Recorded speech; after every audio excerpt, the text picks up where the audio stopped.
I'm going to be attempting the hour record and seeing if, with the help of modern technology, I can beat Eddy Merckx, the greatest of all time, who set a distance of 49.431 kilometers in 1972. I'm just a regular dude. Will this equipment make the difference? So in this video, I'm going to tell you all about my bike. It's a BMC Track Machine TR01, and it's been fully tricked out to be as aerodynamic and as fast as possible. I'm going to go into all the nerdy details and I'm going to weigh it.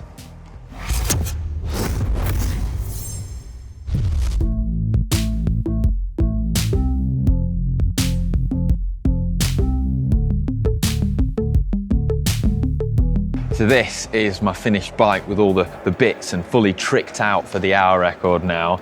There's some really cool tech on this bike, and I've been riding it today. It feels absolutely rapid. So I want to go into some of the nerdy details on it, of all the bits we've customized to make it as aerodynamic and as fast as possible. So I'm going to begin with the frame. It's a BMC Track Machine TR01, the same frame that Rowan Dennis used to break the hour record, and it's a tried and tested design. It's got loads of cool aero features. You've got really deep seat posts, these dropped bladed chain stays and seat stays here, and then this fork with like a bayonet design that like shrouds the head tube. It's also very narrow front on when you see it, the head tube bearings in there, really small frontal area, and it's got this interesting cockpit design. So this is really adjustable. It can be adjusted with a bolt in here, and then you can rotate it up and down, and there's different length spacers that can actually fit in here too. So it clamps onto a standard round base bar, which means you have loads of options for different base bars you want to use. And I've got a very trick 3T Vola Limited. It's fully carbon, very lightweight, and it's just 36 centimeters wide. It doesn't need to be wide because I'm only going to be on it for the first 20 seconds of the hour, and then hopefully never on it again. Then, one of my favorite nerdy details are these end stoppers we've put into the base bar that are sort of custom, specially shaped aerodynamic ones from Wattshop. Onto the base bar, we've got these seriously cool extensions. These are from Aerocoach, and they're fully customized to me, which, well, it's amazing. You may have seen these before. So Aerocoach also made the custom extensions for Filippo Ganna, who used them when he set the absolutely ridiculous 4-kilometer individual pursuit time at the end of 2019, like 4 minutes and 2 seconds, like over 60k an hour. Absolutely ridiculous. I'm not going to be going that quick, but if they're good enough for Ganna, they're good enough for me. So they're carbon fiber and they're shaped to my arms. The end pieces have been 3D printed, the grippers, and we tried a few different shapes and prototyped those so they're in a really comfortable hand position. And comfort's really important, especially when I'm holding that position for an hour. So we've got some foam here in there, which just makes it a bit more comfortable and fills the void between my arm and the bar. And having a bar shaped like this is a substantial aerodynamic gain over just a standard round tri-bar. Cylinders aren't very aerodynamic, and by having a shape like this, it just kind of flows into your arm much nicer and just is much more aerodynamic. The next thing we have to talk about is the chainring. You've probably spotted it because it's an absolute whopper. It's a monster. It's 61 teeth, and it's also custom from Aerocoach. It's their brute chainring, fully carbon, so very bling as well, and it's paired with a 16-tooth sprocket on the rear wheel. Now, that's equivalent to a 52-14 gear, which is what Eddy Merckx used in the hour. So it's not as big as it sounds. So why am I using it?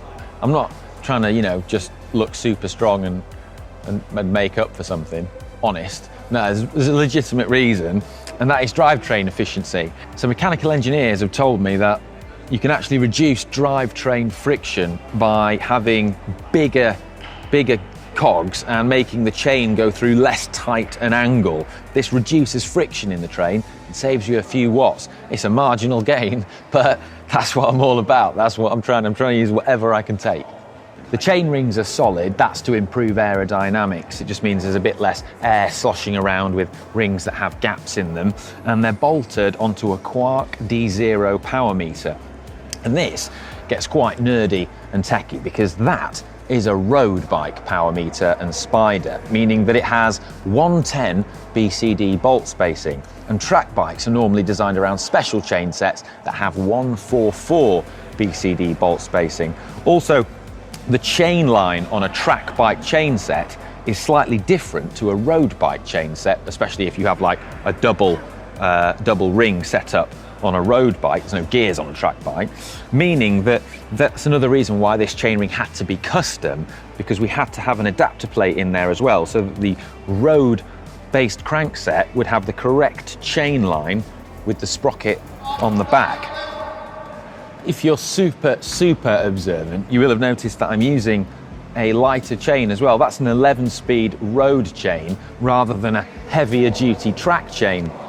Now, there's reasons for this. It's slightly lighter and it's said to be slightly more efficient as well in terms of drivetrain efficiency than a track chain.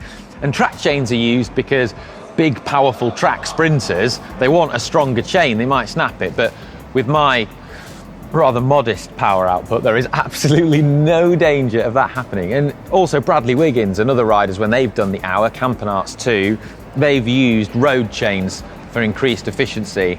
Now, this is just a standard road chain, but on the day, for race day, I am going to be changing it for a ceramic speed coated UFO chain, which has a special coating on it that makes it even faster. All about the marginal gains. The cranks are 170 millimeters long. I've normally gone for 172.5 millimeter cranks in the past, but by having a slightly shorter crank, I found it really helps. It doesn't overload my quad muscles as much when I'm in the aggressive TT position, and helps me pedal at a nice higher cadence. It's actually something that I've learned from this project that I'm going to take onto my other bikes hopefully in the future and carry on riding the slightly shorter cranks. I just kind of prefer it. And then onto those we've got really trick pedals, which are these beautiful Speedplay Zero Aero pedals. One-sided, you clip into them, and then they have this dimpled, smooth aerodynamic bit at the bottom that integrates into a cleat that's also dimpled and aero, and it's just really flush and incredibly aerodynamic. Bradley Wiggins used them when he did the hour. The wheels on this bike are absolutely mega. So they're Mavic Comet track discs, front and rear. Now normally, like on the road in time trials, you won't see people running a disc on the front, only on the back. And that's because the wind can catch it and make it difficult to handle. But indoors on track, you don't have to worry about that. And it's great because having a disc on the front and the back, it just feels incredible. I've never done it before until recently, but it's really, really fast. Then you'll notice that there's these little bits of tape here. I've got there on both sides. They actually cover the valve holes so that you can pull the tape up and you can access the valve so you can pump up your tyres. And then onto those, we've got some really trick tyres as well. So the Mavic Comets are tubular wheels, so we've got tubular tyres mounted onto them. These are Vittoria Pista Speeds. They've got graphene in them and everything, and they're widely regarded to be the fastest track tyres out there. Many records are currently being set on these tyres, just 23 millimeters wide, so still nice and aero, and they've got latex tubes for really low rolling resistance. Also, being a track specific tyre, it's really interesting to see on the side, they say that they can go up to 217 psi, which is massive, but obviously it's very smooth and nice on the track, so you can get them nice and hard. But it also makes me think, if you went over 217, what happens? It seems like quite a specific number they've put on there. But I think just with like the tan sidewalls as well on this all black bike, they just set it off and they just look really, really smart. Now there's a rule when you ride around the track that you're not allowed to have a head unit on your handlebars. But to be honest, even if I did have one there, I don't think I'd be able to look at it because I'm just going to be too focused on trying to ride on and under the black line. That's where I'm looking. I'm not going to be able to look down. But you are allowed to mount like a Wahoo unit underneath your saddle for data capture. So that's what I'm going to do because I want to record all the data so that I can share it with you guys after I do the event, because I think it'll be, well, hopefully interesting to see what I can do. I've also got a Wahoo speed sensor for that that's on the back chainstay here, and I've actually sort of taped a magnet onto the disc wheel because you can't fit the magnet onto a spoke. There are no spokes, so I don't know, is that a hack or is that a bodge? You'll have to let me know.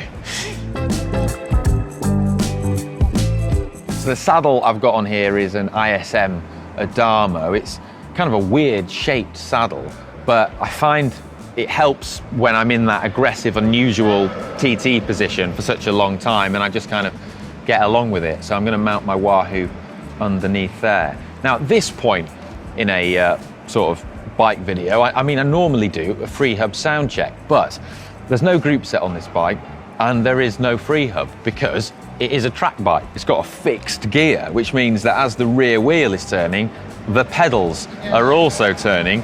There's no brakes. It means that if you want to slow down, you just kind of have to stop pedaling slowly and brake with your legs, but you can't stop all of a sudden or you'll throw yourself off. Some of you may be well aware of this. You may have ridden track bikes and fixed gear bikes before, but if you haven't, it's quite a disconcerting experience the first time you do it, and it's not something that I've been used to until I started doing this project.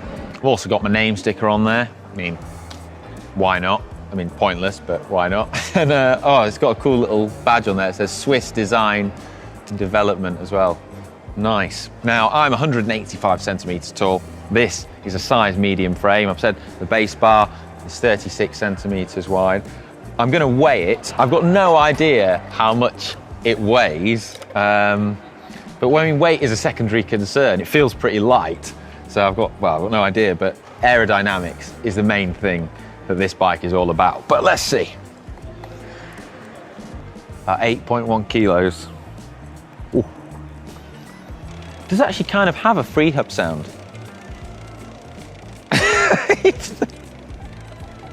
I hope you've enjoyed this look at my hour record bike. I mean, oh, I love this bike. It's just an absolute weapon, and it's just amazing how fast technology can make someone like me. It's incredible to ride. And if you'd like to see more videos in this hour record series, then you can do. They'll be on screen, and you can see how quantifiably fast this bike is. I'm going to go and do a bit more training now before the hour, because I still feel that as fast as this bike is, it isn't going to pedal itself. See you later.